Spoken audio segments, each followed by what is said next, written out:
लगभग 3 दिन पुराना घटनाक्रम है जो थाना बाड़ानगर क्षेत्र में मौनी बाबा आश्रम है उसके पीछे ये दोनों लड़के रहते थे। पास में ही एक जो युवती जिसने यहाँ पर कायमी कराई है वह रहती थी।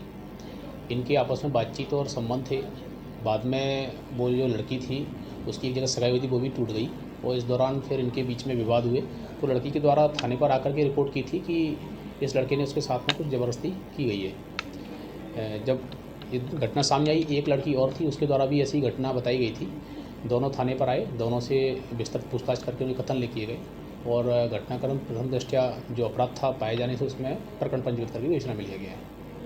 सर, इसमें कांग्रेस पार्षद अनवर कादरी का भी नाम बताया जा रहा है कि वो इनको फंडिंग करता था दोनों लड़कों को। इसमें जब वो जो दोनों प्रकरण दर्ज हुए थे उसके पश्चात जो दोनों आरोपी थे साहिल और अल्ताफ, इन दोनों से पूछताछ की गई तो उनके द्वारा इस बात की स्वीकारोक्ति की है कि उनको इन युवतियों को फंसाने के लिए और इनको धर्मांतरित करने के लिए पैसे दिए गए थे और वो पैसा उन्होंने इन लड़कियों पर खर्च किया गया था।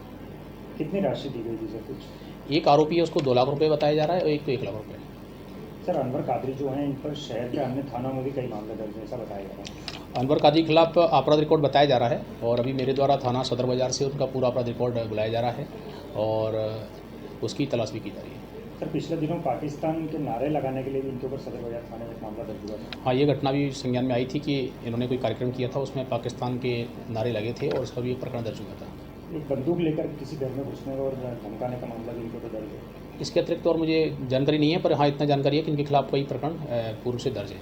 सर, एक सवाल ये था कि ये जब दोनों लड़कों ने पैसों की फंडिंग की जो बात बताई, तो पहले इन्होंने लड़कियों को प्रेम जाल में फंसाया था, उसके बाद पैसा लिया कादरी से, या कादरी से पैसा लेने के बाद ही प्लानिंग के तहत इनको फंसाया? जो अभी तक की विवेचना में जो साफ आया है, आरोपियों से जो पूछताछ की गई उसमें ये क्लियर हुआ है कि जो दोनों लड़के थे वो जिनके साथ में इन्होंने गलत किया है वो उनसे संपर्क में पहले से ही थे और इस दौरान ये इसके संपर्क में आए तो इसने बताया कि यदि आप ये काम करते हो तो आपको इसकी पैसे की कहीं दिक्कत नहीं आएगी, आप इस काम को करें।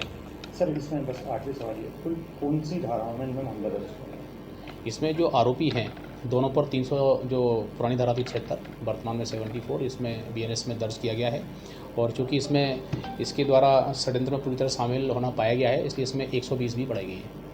अनवर कादरी पर किन धाराओं में मामला दर्ज हुआ? अनवर कादरी में जो षड्यंत्र जो होता है जो 120 की पुरानी धारा थी उसके वो धारा बढ़ाई गई है। इसका मतलब ये है कि इसमें संपूर्ण जो घटनाक्रम हुआ है, जो अपराध हुआ है, उन सब में सक्रिय संलिप्तता उसकी पाई गई है।